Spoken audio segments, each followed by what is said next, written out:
let me tell you a true, terrifying story about a ride I gave a cook. My name is Gus. I'm from Montana. Back in '98 on August 11th, 2000, I set out early in the morning. I set out early in the morning to deliver supplies to the city.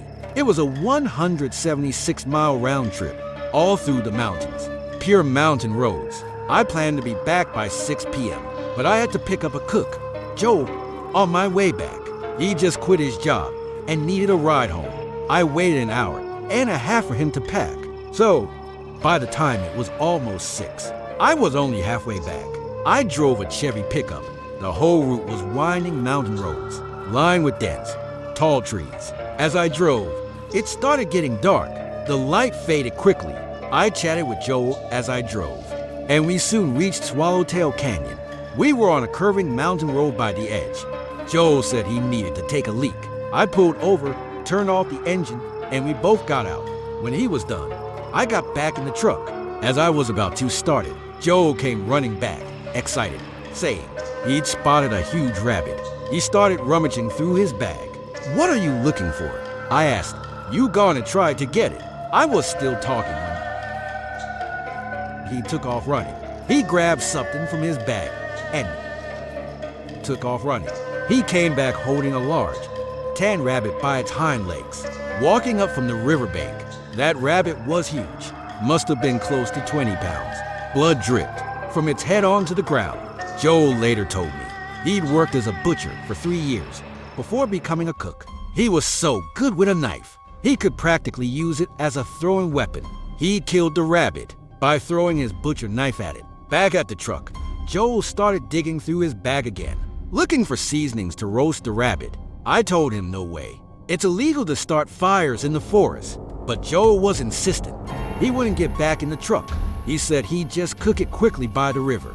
I told him we needed to keep moving, but it was getting dark and I was hungry. So, against my better judgment, I helped Joe prepare the rabbit. He really was a good cook. He dressed the rabbit like a pro, and he even had barbecue spices in his bag. We built a small fire. The rabbit meat was almost cooked. We spent about an hour down by the creek. The meat had a gamey taste, and without any vegetables. It was pretty rich. No cars had passed by the whole time. It was a cloudy day, and by the time we finished eating, it was completely dark. We buried the bones and the fire pit, dousing everything with water to make sure there was no risk of a fire. Then we got back in the truck. That's when things went south. The truck wouldn't start. It was strange. It had run fine on the way there and back.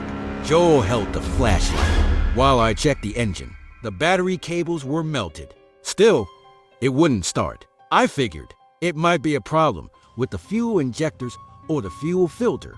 This was bad. This is a real mess. Breaking down in the mountains is the worst, especially back then. We didn't have cell phones.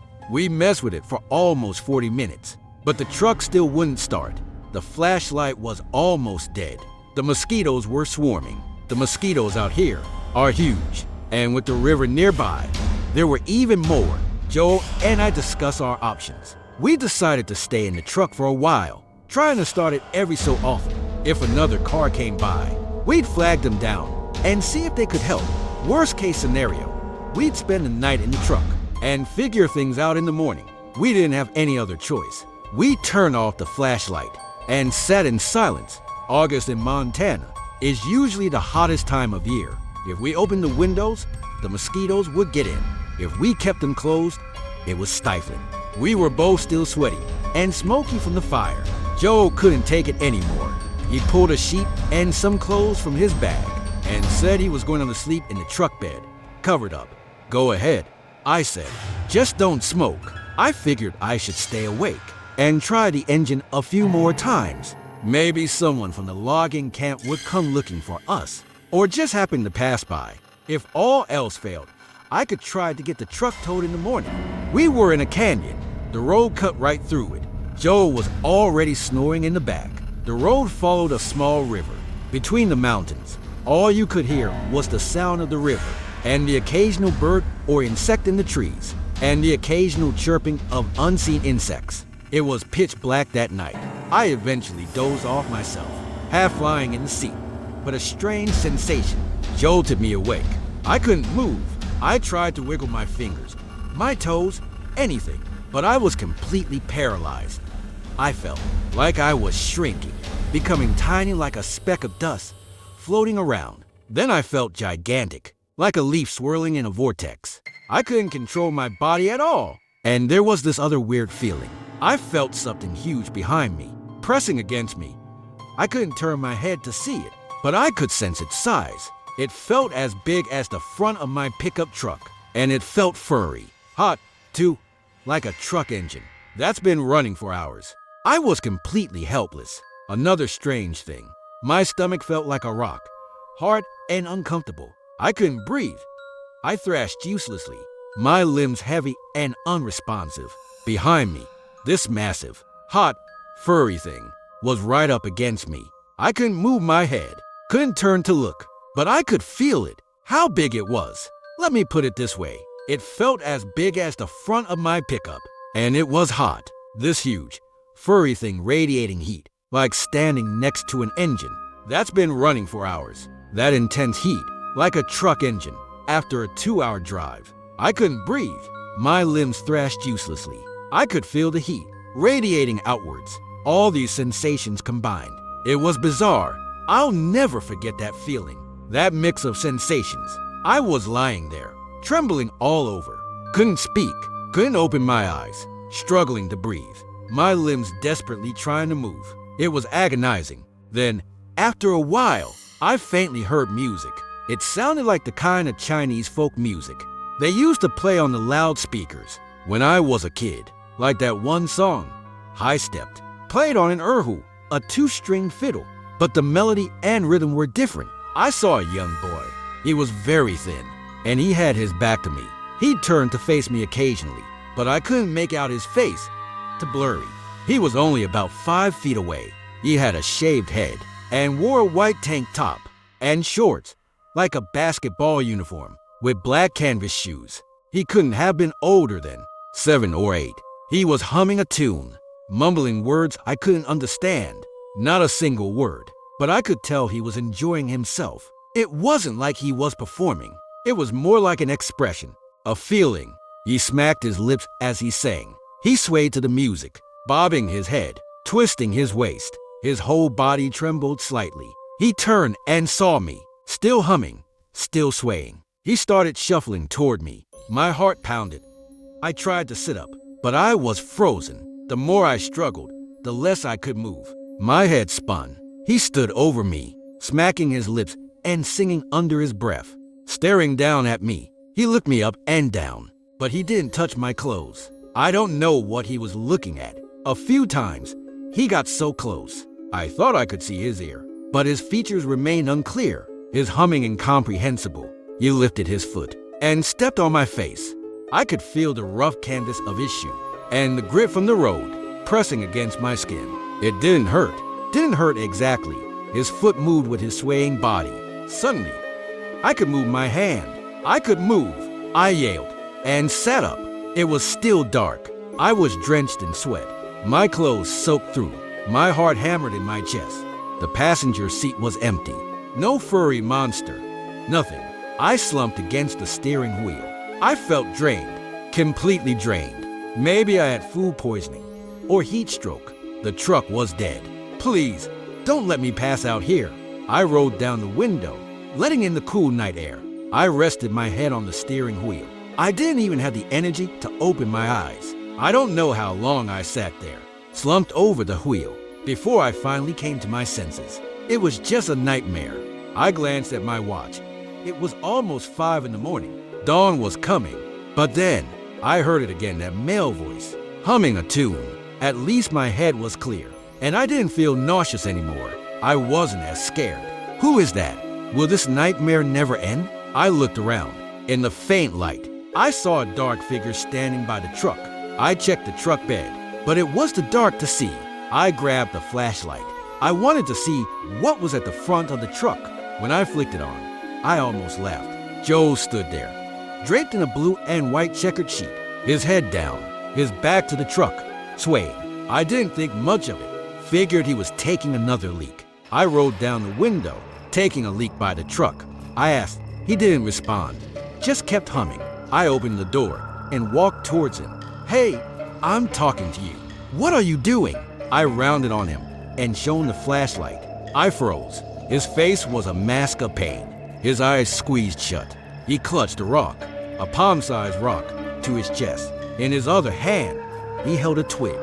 He swayed, humming, scratching at his face with the twig. He'd scratched himself raw. Blood streamed down his chin. His mouth and neck were covered in cuts. The sight terrified me. I still couldn't understand what he was humming. That weird mumbling, not a single word, but his mannerisms. They were exactly like the boy in my dream. The lips smacking, the twitching, the way his whole body swayed. I was dumbfounded, unsure what to do.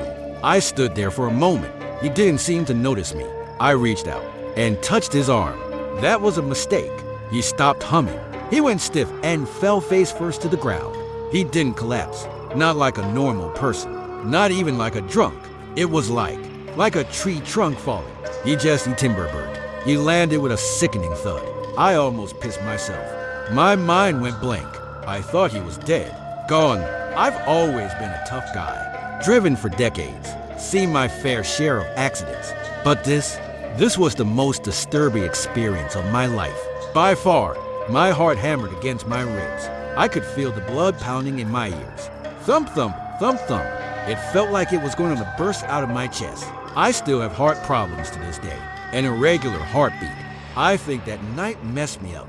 I didn't dare touch Joe. I got back in the truck, turned off the flashlight, and tried the engine again. Still dead. Not even a flicker. I guess the battery was completely drained. After all night, my mind raced. What was I going to do? Thankfully, it wasn't long before the sky started to lighten. I got out and checked on Joe. He was still lying face down, a pool of blood beneath him. I shook him. He moaned, but didn't get up. I turned his face towards me. His face and nose were scraped raw, covered in blood and dirt, but he was alive. Thank God. I tried to lift him, but he was a big guy. Must have been close to 300 pounds. I couldn't lift him on my own. I could only manage to drag him, his blood and saliva staining my shirt. I finally got him into the back seat. I tried to prop him up, but he just slumped over. He couldn't hold himself up. I grabbed a metal water jug from the truck and went to the river. I splashed water on my face, then brought some back for Joel. The cold water seemed to wake him up a bit. "What happened?" I asked. "How did you fall like that?" He shook his head slowly, unable to speak.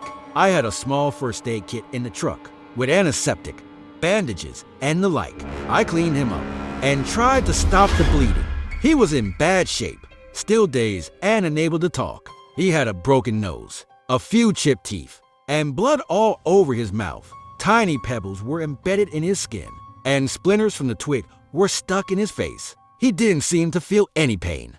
Just lay there in the back seat. By a little after 7 a.m., the sun was up. A forest ranger truck from Ironwood came by. It was a big, red Jeep Grand Cherokee. I flagged them down. They were shocked. When they saw Joel, they thought we had been robbed or had gotten into a fight. Joel was still out of it, couldn't speak. I explained everything, showed them where we had roasted the rabbit, even dug up the bones. It was no use. They didn't believe me. Great, now I was the crazy one. They called for another truck. They took Joel and his belongings and drove him away. They towed my truck back to the Ironwood camp, and they took me to the sheriff's station. They interrogated me for hours. I tried to explain, but they were convinced I was trying to rob Joel or something. I couldn't really blame them. Ironwood was a big camp with a lot of different people. They were just doing their job. They needed answers. Finally, around noon, my boss arrived. He had a way about him, a certain gravitas. I told him everything, every single detail. I left nothing out. In the end, I said, maybe there's something unclean at that bend in the river. Maybe it got to Joel. My boss shut me down immediately. I was annoyed. Could I even speak my mind? Later, I understood. Back then, the government was cracking down on anything supernatural, saying something like that to the police. Well, it was foolish. My boss was protecting me. That afternoon, Joel woke up. They took him to the small hospital in Ironwood to treat his wounds. When they questioned him, his answers matched mine, for the most part, so they let me go. Turns out, Joel had over $7,000 in his bag, money he was bringing to his wife. At the hospital, they asked him if he remembered holding a rock and scratching his face with a twig. He said he'd had a dream about eating stew and watching a show. The noodles and meat were hot, and he was chatting with someone. When he went up for seconds, he slipped and fell. The next thing he remembered was me helping him back into the truck. But that night, Joe's condition worsened. He was unconscious. They transferred him to a bigger hospital. My boss later told me Joe had viral encephalitis. It all made sense. My nightmare, the dizziness, the nausea, the hallucinations, they were all early symptoms of the virus. Joe's injuries were caused by him falling while unconscious from the virus. Thankfully, it was all superficial. A few broken teeth, but no broken bones or eye damage. I guess I had a stronger immune system, and I fought off the virus. Joe wasn't so lucky. I heard he never fully recovered. He had tremors, muscle spasms. He couldn't work as a cook anymore. They fixed up my truck. It was the fuel filter, and the battery was shot. They replaced both. I had to pay up front and get reimbursed later. After that, I kept driving. But I never ate rabbit again. And whenever I passed that bend in the river, I never stopped to take a leak. A few years later, they upgraded all the roads and boundaries in the forest. The road was narrow and had a sharp turn, so it was eventually abandoned. The river is still there, though, a bit wider than it used to be. That winter, our logging camp finally outfitted all the trucks with high-powered radios and GPS. Before, only some of the trucks had them. From then on, if a truck broke down in the woods, we could call for help. No more waiting and hoping. Deep in the old growth forest, the trees block out the sky, and there's no cell service at all.